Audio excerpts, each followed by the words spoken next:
Welcome back to How Change Happens. This is a podcast for the everyday believer who's trying to live out the gospel in bold and practical ways. We don't believe that change happens by accident. You have to hear God and take a risk. We try to bring you stories all about that process to inspire you to take risks. I'm excited for this conversation with Andreas Nordli. He's the National Director of YWAM Norway and a big risk taker. He's just going to unpack all these leadership lessons and then just the transformation of what actually happens when you follow through, and the story of what happened in Norway ever since they pulled off that event, which is unbelievable.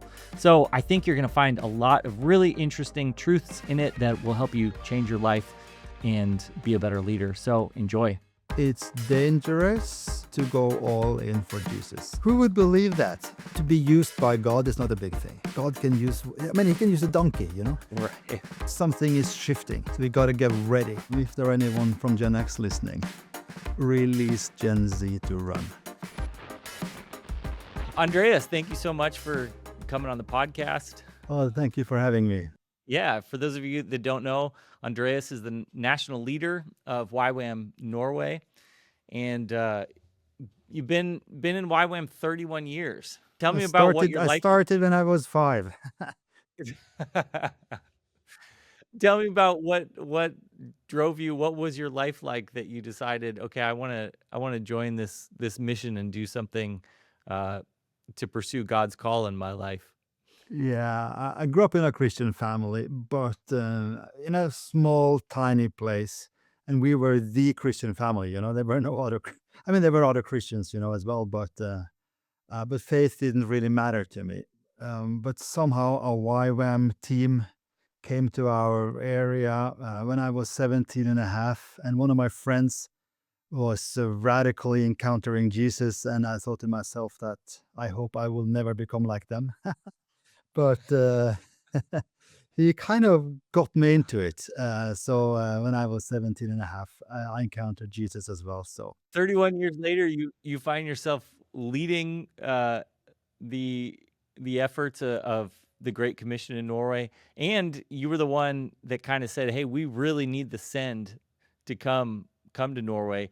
And I guess, for everyone listening and thinking about, okay, I want to change the world. The impact that decision had on the nation of Norway is pretty profound. And I'm sure you would admit that you're just caught up in a story that's even bigger than yourself, something that God is writing, but kind of a pivotal decision for you to reach out and say, hey, we need the send to come to our nation. But so just start and tell us what was the effect? Like, what have you seen happen in Norway since? where do we start to tell?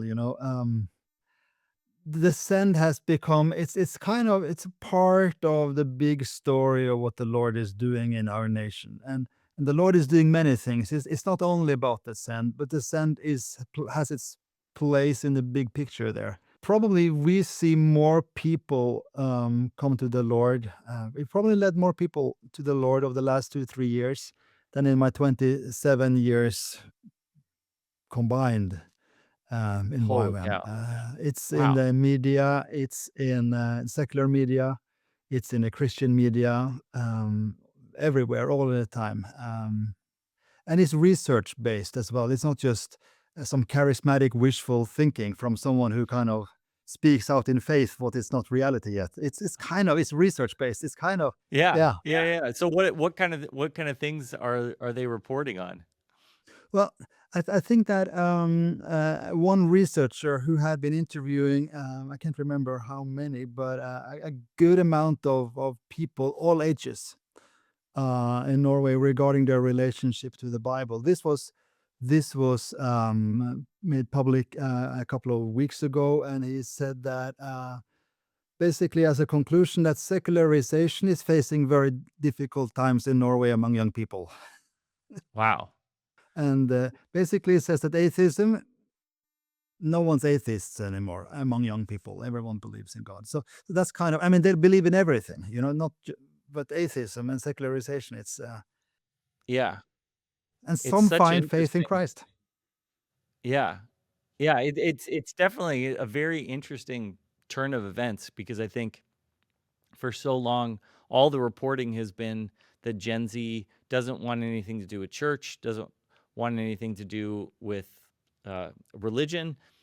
And then all of a sudden, it was like everybody opened their eyes and was like, wait, we've got this all wrong. The data is actually pointing just Yeah, the yeah. opposite. Just to give you two more facts, in England, and the numbers would be similar to Norway, but not so high. But in England, the Bible sales, the ordinary Bible sales of like analog book Bibles in Yep. bookstores has kind of increased with 87% from Yeah. 2019 to 2024. It's Who remarkable. who would believe that?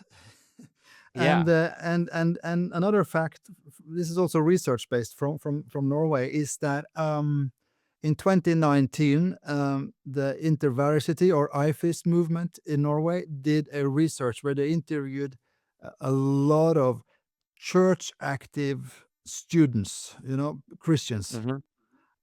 not just nominal Christians, but like active Christians.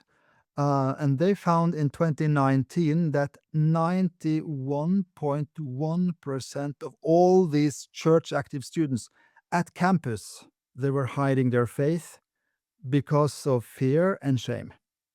So you Okay. don't need to be a kind of a researcher to understand that that's bad news, for Christianity. If If 91%. 91% are actually not that they're just not sharing their faith, but they're hiding their faith Yeah.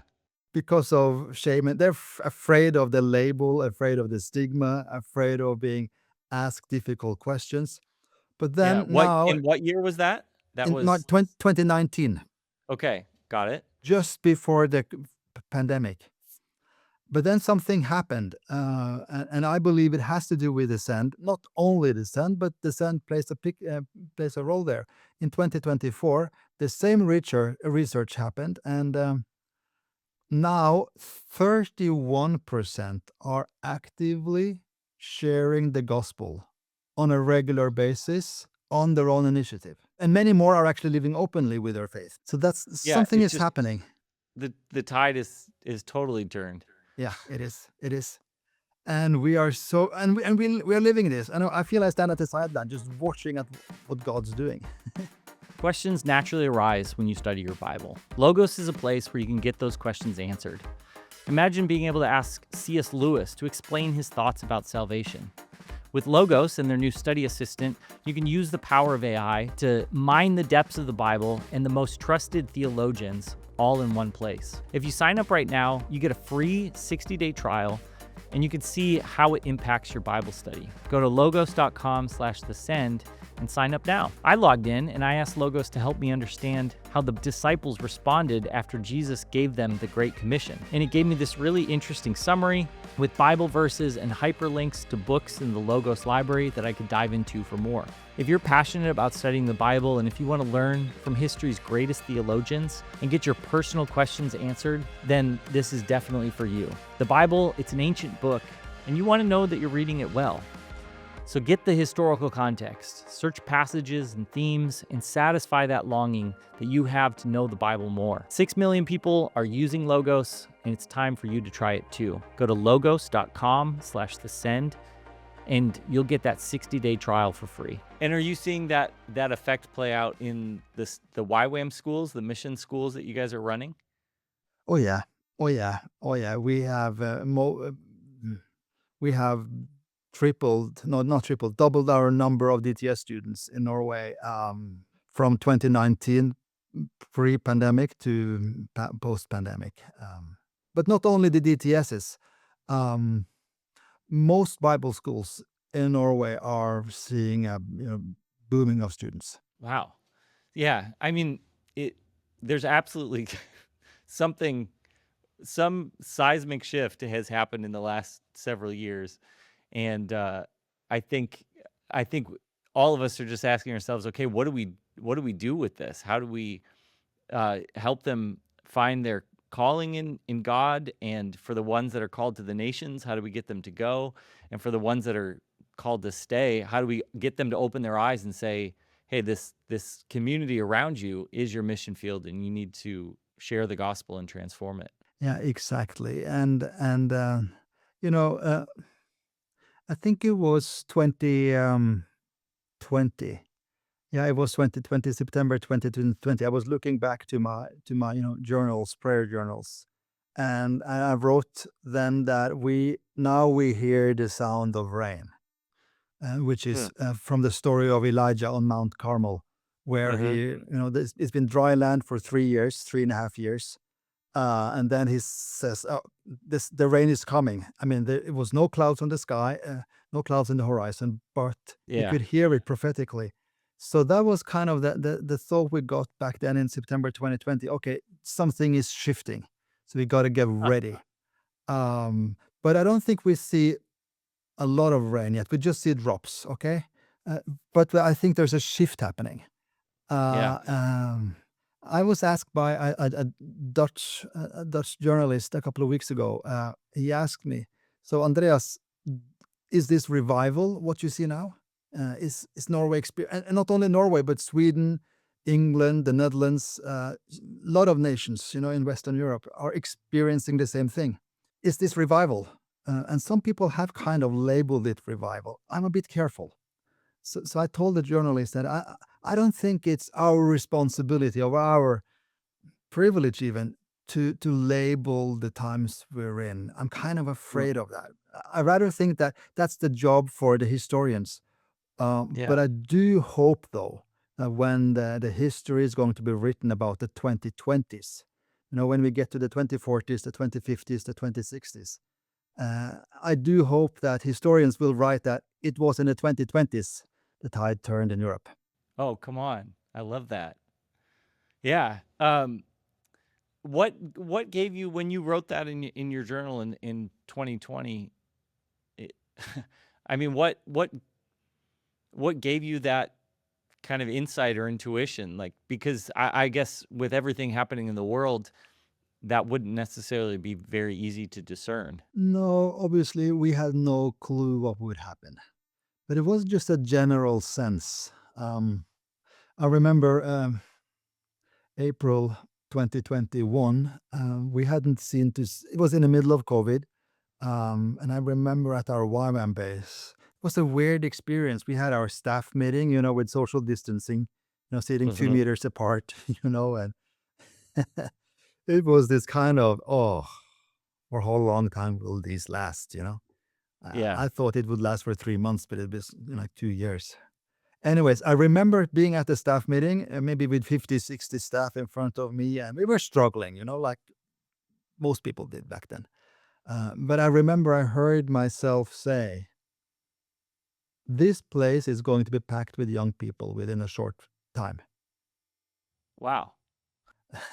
I didn't plan to say it. Yeah. It was in my heart though, so it wasn't kind of so I had it in my heart, but I didn't plan to say it, but I just felt the unbelief, just hitting back on me from the Mhm. room when I said it. But it was a faith that I didn't produce it myself. It was a God given thing. Okay, that is very interesting because there's a some sort of a, a principle that we can extract from that because I think a lot of people find themselves in those situations where they're attacked with disappointment, unbelief, cynicism, and this seed of faith gets deposited in their heart. Or all of a sudden it's like a door opens and you have the ability to see like, oh, this is what the world could be. I think, that's God's invitation. That's his voice kind of beckoning like, hey, come see the possibilities of what could be. And I guess, you have a moment, a decision in that moment to say, okay, am I going to partner with that or am I going to squash that with cynicism and disappointment and be like, no, I can't. And so I guess, you found yourself saying it, even surprised that you said it, but then how did you partner with that? And what did you do to kind of keep investing in that promise or the seed of that idea? How did you keep watering it? Oh yeah, I wish I knew. No, but I think that first of all, we got to understand what faith is. And faith is a gift. It's not something I can brainwash myself to get. Um, Mhm. but I can nurture faith. Um, Yeah. which and I think that faith comes by hearing, obviously, but more than that, I think faith comes by obedience. So by acting on Yep. what we hear God says, that's where faith grows. So then when we kind of get those impressions, we start acting on them, and then as we act on them, faith is growing. Um, Yeah. Yeah, so was there a practical step, like, when you said that in that moment and you kinda took that first step? I guess even saying it out loud probably was your first partnership with that seed of faith, but then, did you start to pray? Did you start to discuss it and dream? Like, what if someone else is in that situation right now where they're looking at their high school or a nation or a cause or their family and saying, "Gosh, is there any hope?" and they get struck with that faith, what can they learn from maybe what you did in that moment? yeah. Oh. No, we just did it intuitively, so I don't have a kind of a five-step plan. I I I can't do that, but I would say, still, we were a bunch of friends.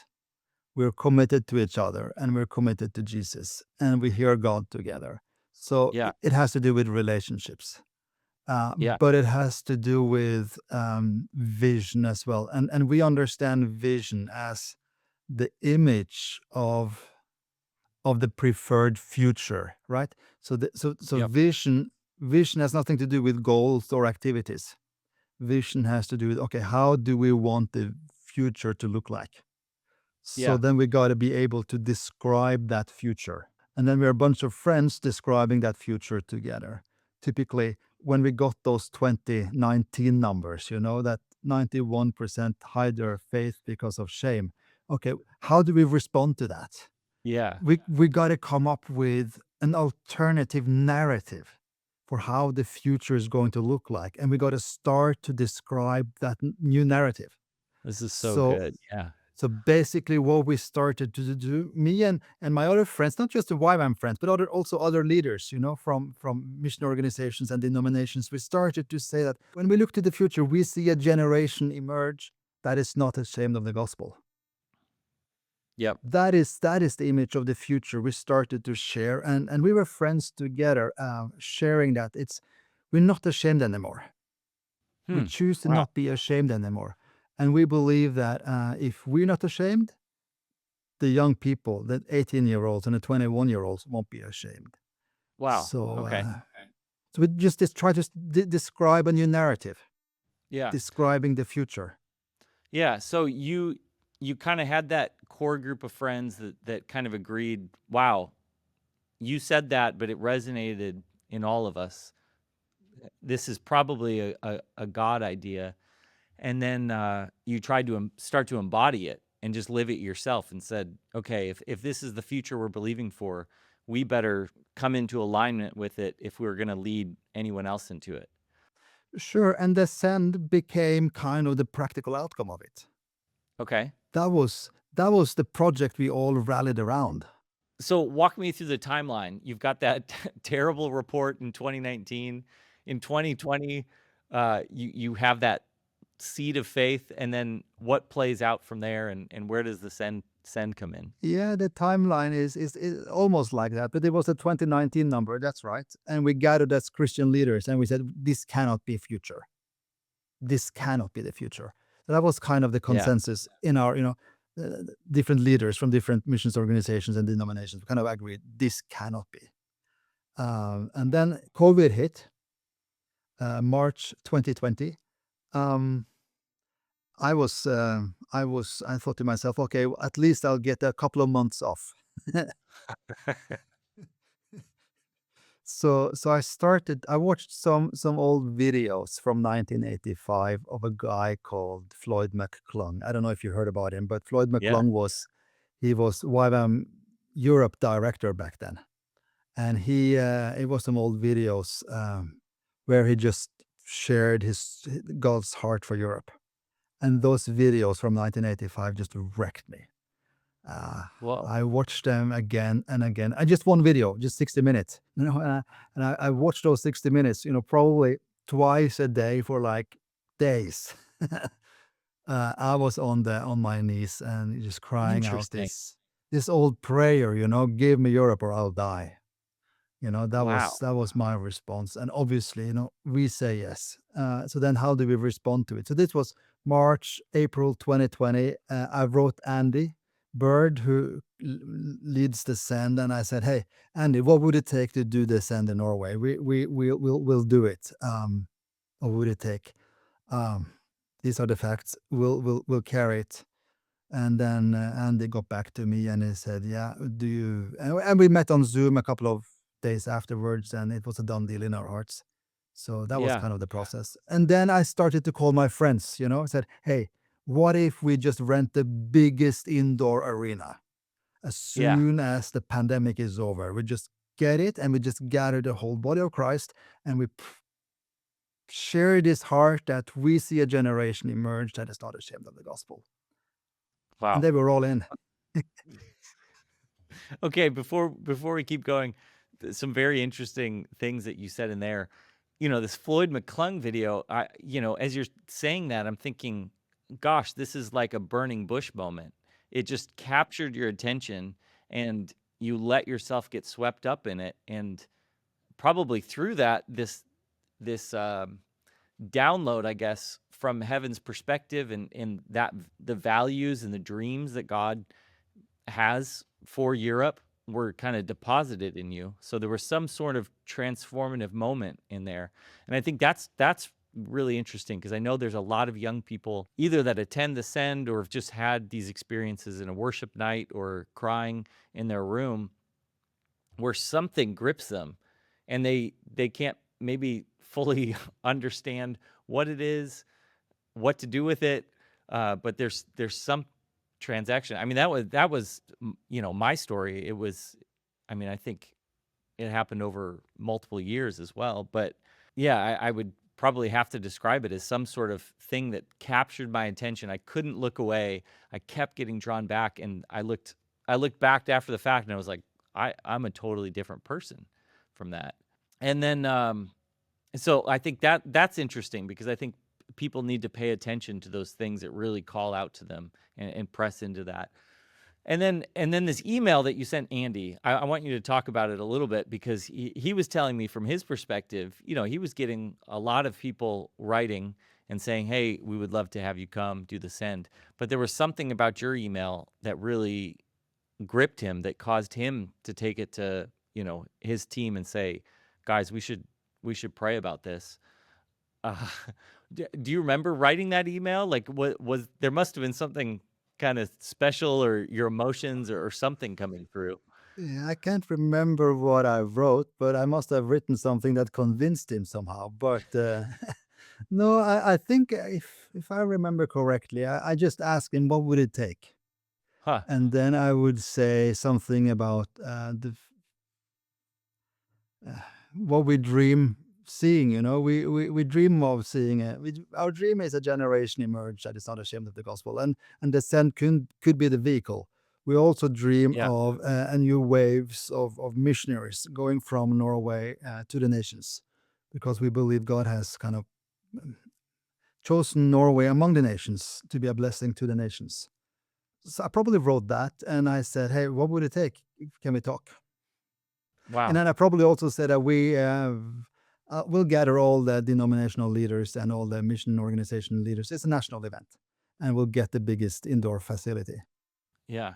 Oh, interesting. That's probably what I wrote, I guess. Yeah. I mean, I guess it probably goes to show that when you open yourself up to God's dream and allow it to embody and transform you, that speaks to other people and that calls out and, they resonate with your words because you've kind of embodied God's words and God's dreams of what he wants to do. So it probably resonates in some powerful way. Yeah, I think it was the God thing. I think it was Yeah. somehow God spoke to us. God spoke to Andy.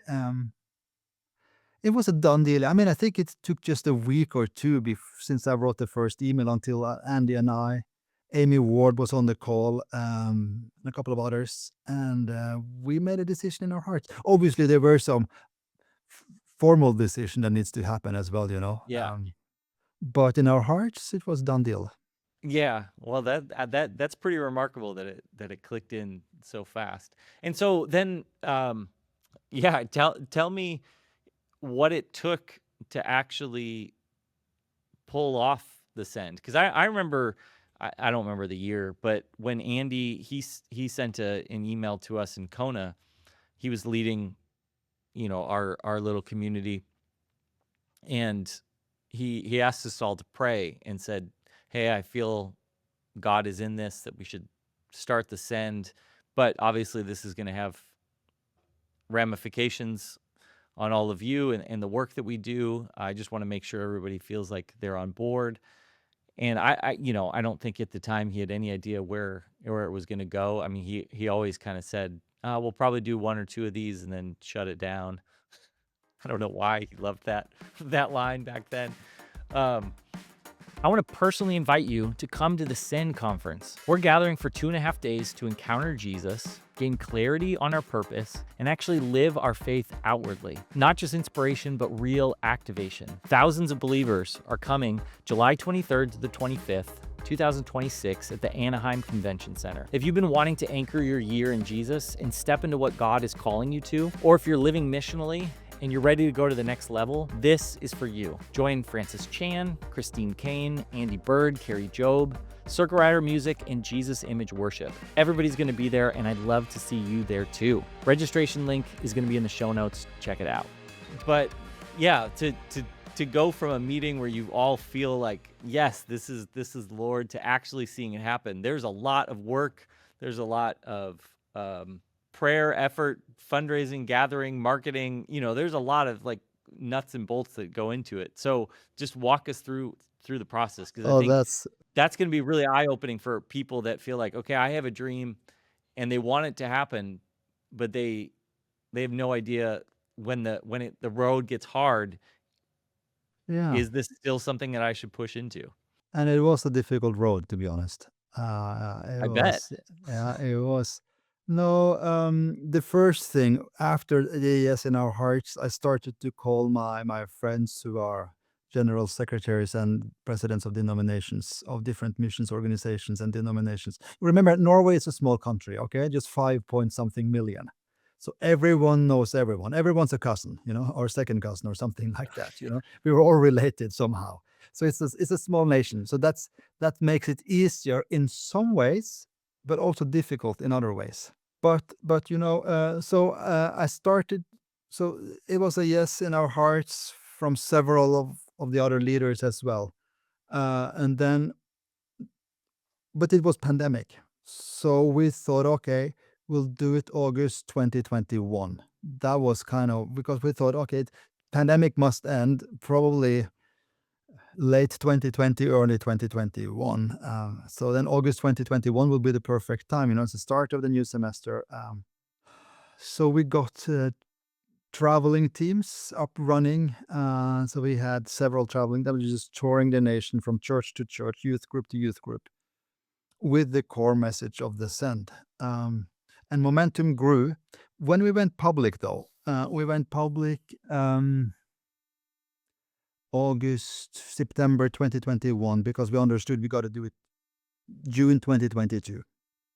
So it happened in June 2022.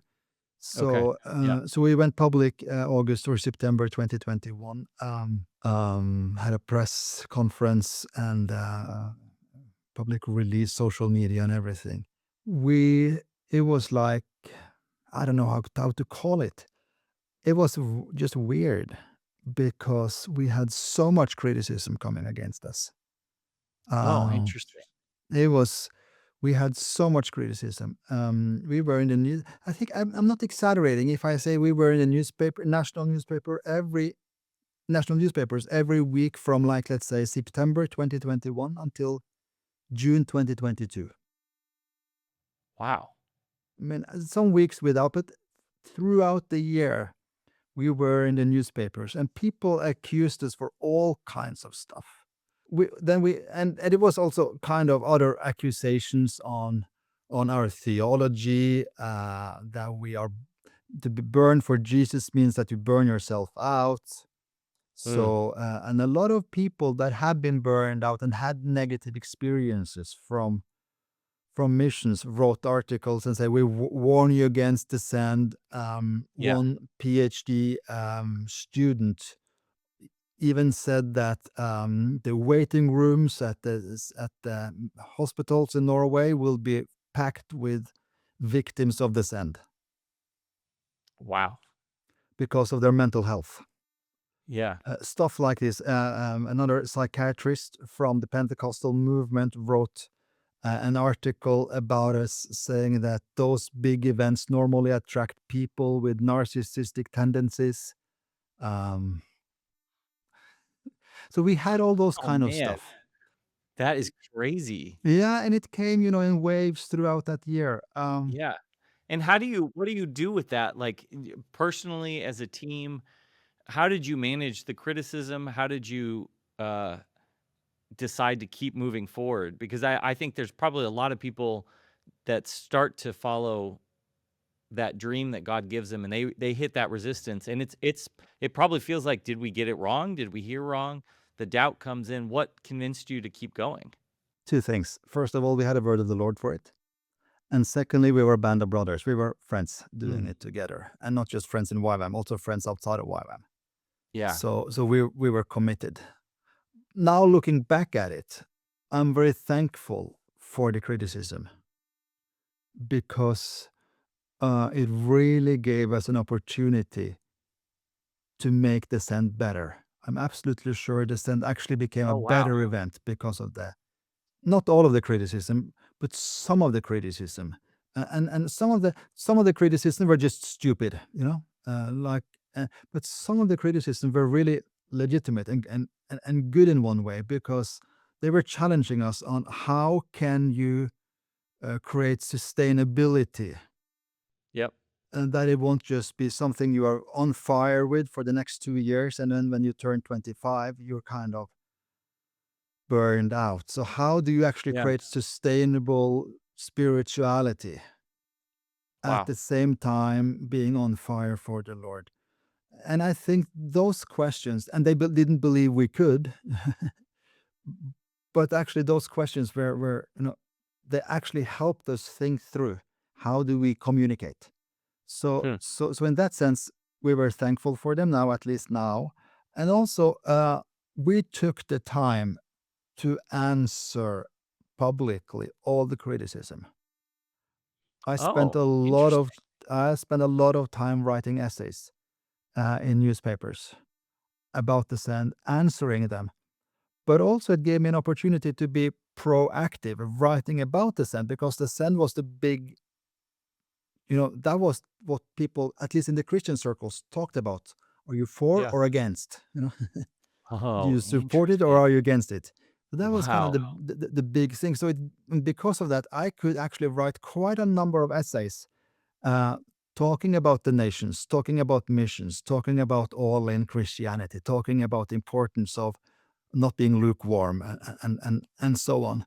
So it gave us a real platform to communicate what we believe in. So instead of taking the criticism personally and look at it Yep. as a threat, we kind of no, let's use the opportunity to share our hearts. What made you decide to answer your critics? Because I know, some people say, "Hey, just let the critics talk, ignore it, let's keep moving on." What made you decide that we should meet it head on? It's a small nation. So I would know most of my critics, or at least Okay. know about them. Yeah. The PhD guy that wrote about the waiting rooms at psychiatric hospitals will be packed with, I know that guy. Yeah. We met a few times. We had coffee together. So Okay. it's a small country. Yeah. And the editor, I know the editor. It's not a friend, but I met him Yeah. a few times. So And so it and would so be you just so you it's kind felt of like it what culturally you expected to answer. okay, got it. And so you felt like there was an obligation there to continue the discussions.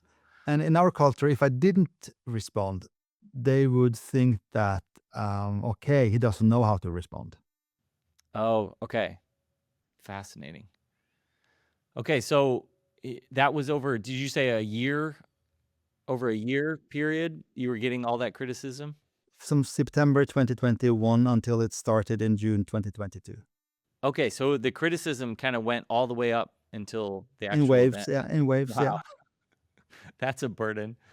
And then, okay, so tell me about, like, what did it take? What did you learn about building the right team, about how to get a message out there? I guess, you there was a lot of publicity.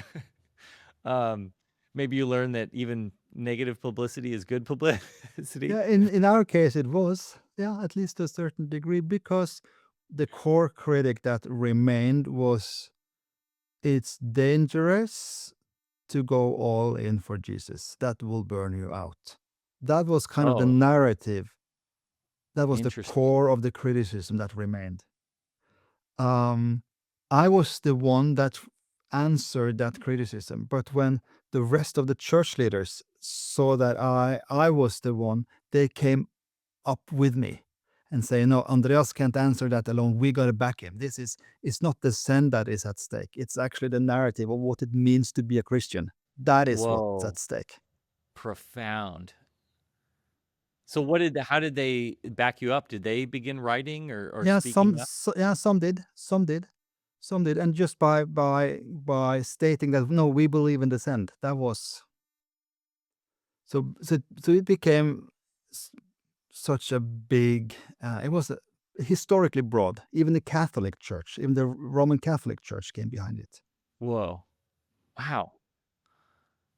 Okay, fascinating. Um, okay, walk me through a little bit then, I remember showing up, the morning of, and kind of getting there beforehand, setting some things up, but just amazed at how many different people and teams and young leaders were kind of taking charge and telling people, okay, you go do that, you go do that. So what did you learn about building teams? I mean, I'm sure, this, you were prepared for it through your YWAM experience, but empowering young leaders, kind of doing something at a national scale. Uh, what kind of lessons did you have to learn to pull off a gathering that gathered the whole nation? Yeah, no, you obviously we could gather the whole nation because of trust. Um, because YWAM is trusted among in the Christian circles, we could do it. But the skill set, I don't have the skill set of doing to administrate or to practically set up the send. So we needed to create a team with complementary gifting, with people that actually can do that. So we were a group of people leading within our own skill set. So one of my best friends, Hans Christian, he led the send from the inside. I led the send from the outside. We Huh. were equal partners in this, but because I led it from the outside, I became the face. But from within, he was the face. Yeah, So he was leading everything. And then obviously the traveling teams were probably more important. We had teams travel, crisscrossing the nation. Not every municipality, but a lot of the municipalities in our nation. A lot of nations in Europe as well. Um, that became more important, more impactful, I believe, than the event itself. They met interesting. they met more people. They met probably 25,000 people face to face with the core message of the send. At the send itself, we had almost 10,000. How did you see? You kind of described the journey that you went on, where you got gripped with this vision for what was possible in Europe, and then this conviction that the send was going to be the vehicle.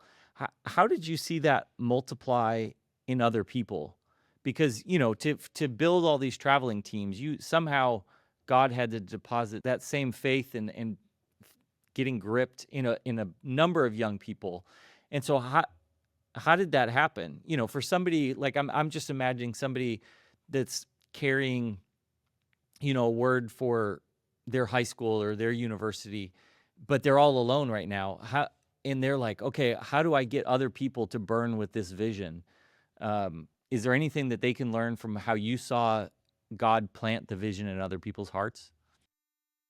Yeah, again, I don't have a 5 point lesson thing, but I think looking back, I think what we did was just sharing the images of the future as we saw Yeah. it.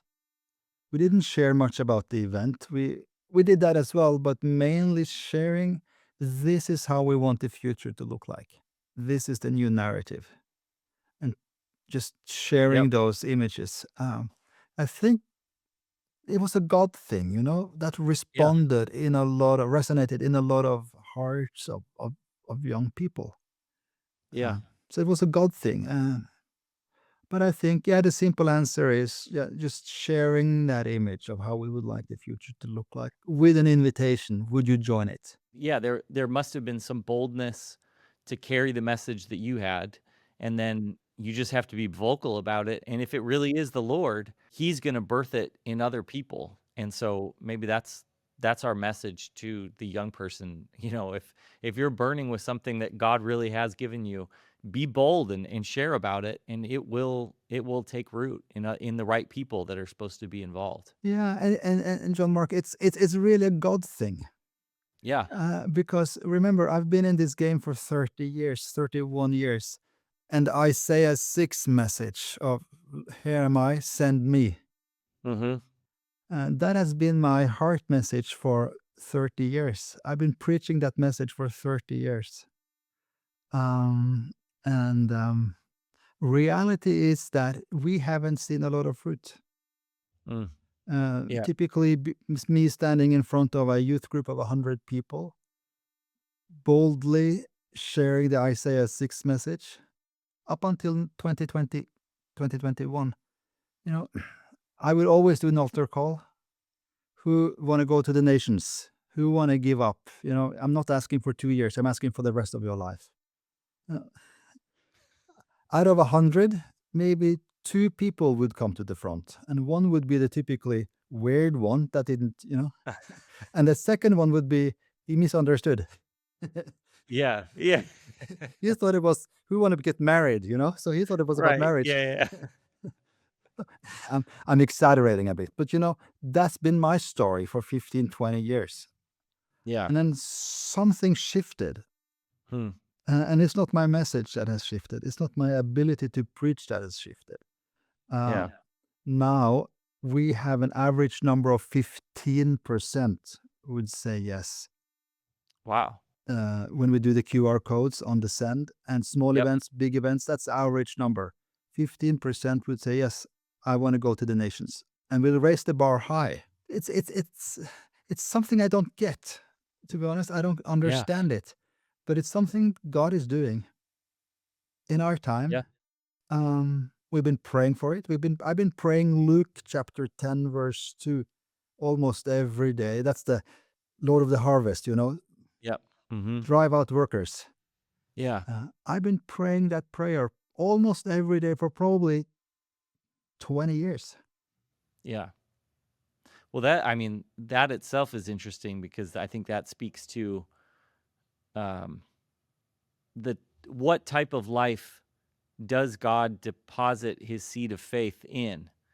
It's somebody that has been faithful faithful with the vision even before it was fruitful. Tilling the soil, kind of taking those rocks of unbelief out and saying, okay, I've cultivated good soil. And then you become ready to be the person that God can deposit that initial seed of faith. And there's probably some result of, 15, 20 years of just saying, this really is God's promise. It's biblical truth. And then, in God's timing and his wisdom, when it's right, he sees who's ready to carry that Yeah, faith. so true. But that also takes away a lot of the burdens from our shoulders. Yeah.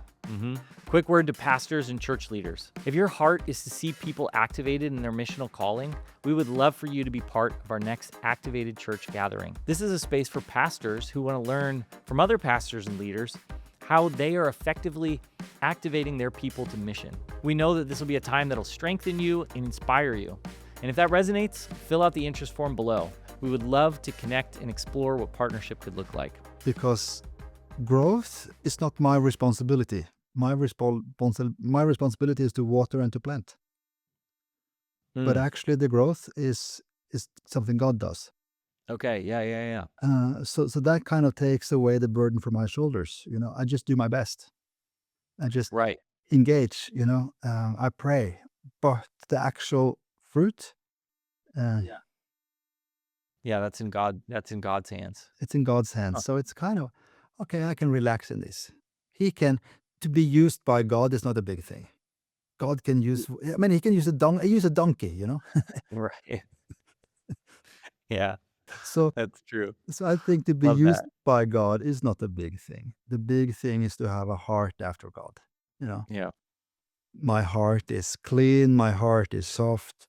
I say no to cynicism. I say yes to Jesus. Spend time in Bible. Spend time with praying every day, making sure my relationships are good. Yeah.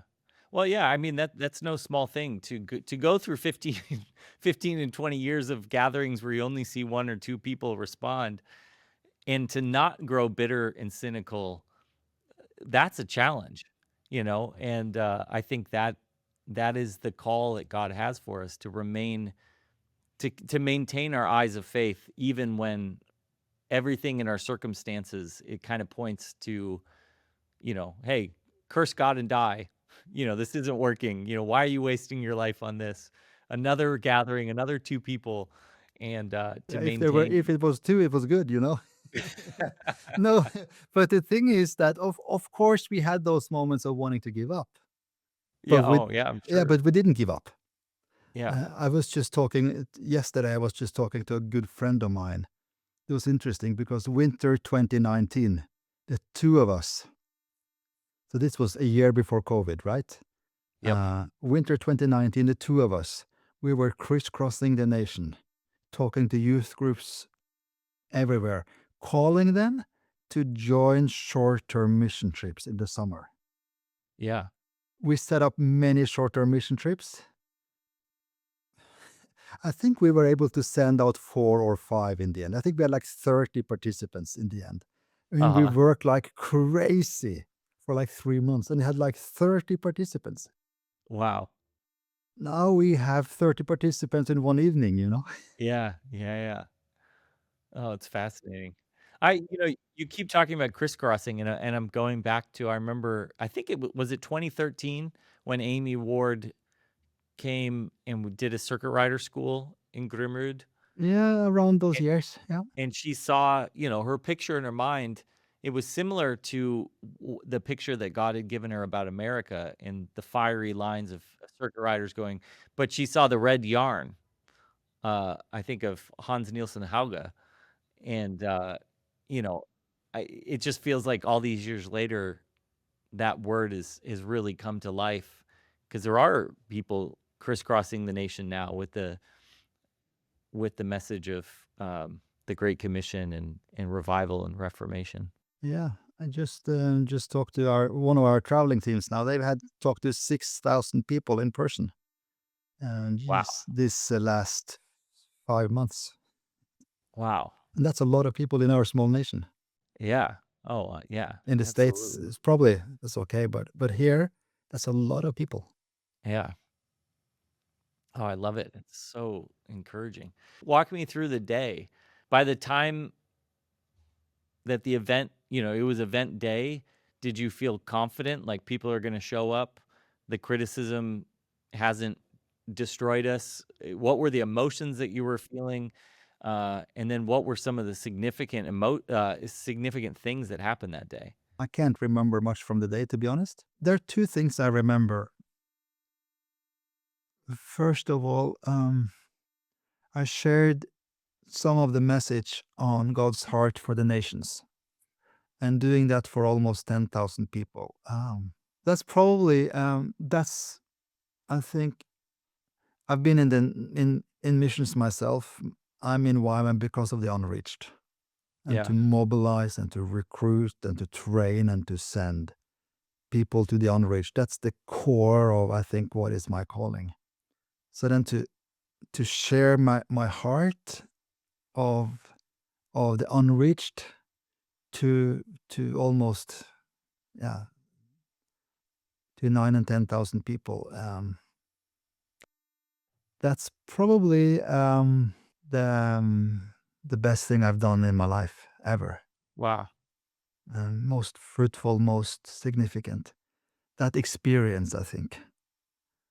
The second thing I remember from the day was about 8, 9 hours out. I couldn't concentrate anymore. So, so I went to Andy and myself and another girl. We were emceeing together, and I told Andy, "Hey, could you just take my role now for the next hour? I can't. I just need an hour." Because the Lord started to talk about how would it look like to do the send in Germany? How would it look like to do the send in England, in Sweden, in Finland? So I got all these mental movies Oh, of no how would way. it look like to do it in London, to do it, in Gothenburg, in Helsinki, Finland. And Yeah. I tried to get rid of those mental movies because I was leading the meeting, but I couldn't. So I told Andy, Andy, no, give me 1 hour. I just got to pray through this. And Whoa. so that's kind of, I knew already then that the send is European, Yeah. and it is becoming European. Well, yeah, I mean, they had one in London, they had one in Ireland, Scotland, Finland. The Netherlands coming up. Yeah. I was Wow. in Gothenburg, Sweden last week. We had 150 pastors on a pastors gathering for the send. That's remarkable. It is remarkable. Yeah. Was wh- when was the last time that Norway gathered 9 or 10,000 people for Um, the gospel? yeah, we're not really sure. As a youth meeting, probably it hasn't happened since Billy Graham came to Norway in 1978. Wow. Um, It was one meeting in the year of 2000 that had maybe 8 or 9 or 10,000 people, but we said it's the biggest meeting probably we say since 1978. Wow. Could you measure or could you see the effects of it immediately? Like the next day you knew, wow, that was successful, or did it take a long time to understand actually what happened? Um, of course, we didn't. When people ask me, was it worth it? I would say in 10 years we'll know. But It's a good answer. but I think I saw the most probably, and not only probably, for sure, the biggest compliment we ever got happened in January this year. Um, Remember some of the context before I tell the story. Norway has been the nation in the world with the highest number of missionaries per capita for decades. Yeah. Speaking to Chinese church leaders, they say that 25% of all Christians in China can trace their roots back to Norwegian missionaries, No way. which is Oh my remarkable. gosh. And we can take nation after nation after nation, where Norway, missionaries from my small nation, from the fringes of Europe, has impacted nations in Africa and Asia and Latin America. There's been a 50 years decline in numbers of missionaries. Mhm. So that's kind of the context here. Yeah. There hasn't been less missionaries from Norway for probably 100 years Oh, wow. than it is today. So you're talking 50 years decline. But then the front page of a Christian daily newspaper in Oslo, it was this front page in January this year, and this is the biggest compliment. It said that more missionaries, something like more missionaries want to go out than the mission agencies are able to send. Whoa. And one general secretary was quoted, or it's in the headline, so sad to say no to young people. So they Remarkable. interviewed, yeah, so they interviewed six of the six largest missionary sending agencies. Um, plus YWAM, and all six said that, yeah, we have more young people wanting to go into missions that we can possibly send.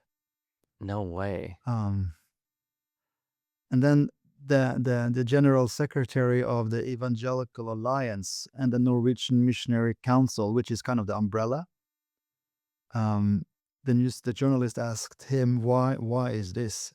And he said, oh, there's a spiritual awakening. And secondly, we did the send. Whoa. So, okay, Wow. He tied it in. yeah, I did. That's what's happening. So I think that is the biggest compliment we ever got. That's a pretty good one. It's a good one. So what do you do? I mean, you've got more young people than can go right now. How are you responding? Like, what are the conversations now with the church leaders, the mission leaders in YWAM? H- How do we respond if this is, I don't know where we're at in the arc. Are we still rising? Is this, are we at the peak? But what do we do to capture the momentum? Yeah, that's a good question. What do we do? And if I had the answer, I would do exactly what I. No, but this is what we wrestle with every day. Yeah. This Uh-huh. is kind of the key question we're wrestling with. What do we do? How do we respond? What would tomorrow look like? We had no clue. Yeah. What would next? I mean, maybe, God is the God that decides if I should live or not. Yeah. It's in him I breathe. He can choose to stop my breathing if you like. I have no clue. Yeah. But I got a plan for the future, and we do plan for an increasing number of missionaries out of Norway. Yeah. We do that in YWAM. We're adopting a lot of unreached people groups. Um, we are looking into the activated church model to learn from that what you are doing in Southern California. What can we learn from that? Can we take some of the principles and find our own methodology? So that's one thing we're doing. And then there is an ongoing conversations among mission organization, the leaders. Okay, what do we do? How do we respond to this? Um, and there are no clear answers. But I think that there is a general consensus that, yeah, we want to facilitate for more young people wanting to go into the nation. Yeah. That's kind of the, yeah. But Yeah. how, we don't know. Yeah. Well, it probably it's some of the answers are in some of the young people listening to this right now, and they're like, "I know what to do." They're like, I'll just start and I'll just go." And there's new movements probably in all these young people. I would love for new missionary agencies to be established, for new mission organizations to be established. Yeah. I think that is part of the answer. Yeah. So what I'm sure that there's people listening now that either have been marked at a send gathering, or have just when they hear about unreached people and things like that, that's something in them, their heart resonates, or they cry about it. Um, what's your message to those young people? Oh, just pursue God. He is good. Um, I would say be bold enough to do the simple things, which is get in your Bible every day, get on your knees every day, even though if you don't feel like, and get together with a handful of friends that loves Jesus and just pray together and encourage each other and hold each other accountable. And don't be afraid of doing new things and find someone old that would have your back. Just go for it because God is so much more faithful than you can ever imagine. Is the adventure and the risk of international missions, is it worth it? Oh, that's a big thing. Everyone got to figure that out themselves. I can't tell people what they should do. They got to own that decision themselves. Huh. Um, I just tell my own story. I skipped university when I was 22. Me and my wife, we took our 3 months old son and we moved to Romania. Hmm. And that became our university. Wow. I've worked there almost 10 years. So now when I sit around the table with other general secretaries with triple PhDs, I got a DTS, and I Wow. never regretted that. Yeah. No, I like that answer. I mean, you really do have to find what is God calling you to do because, for some people, I mean, we really believe that at the Send. Some people are called to the nations and some people are called to their neighborhood. And both are a significant God-given calling. And But equally important. yeah, and they need to be approached with the same level of preparation and attention and intentionality. Yeah, yeah, they do. But I think that my generation, Gen X, we're the parents of Gen Z. If there are anyone from Gen X listening, release Gen Z to run. I think that's our job. Release Gen Z to run. Don't hold back. I see too many Gen Xers holding their kids back. Wow, that's profound. Well, Andreas, thank you so much. That was a fascinating conversation and look at pursuing a God-given dream.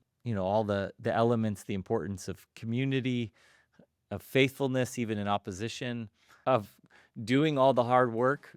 That in the end, when you're pursuing something that you feel like is the Lord, He's faithful to bring good fruit from it.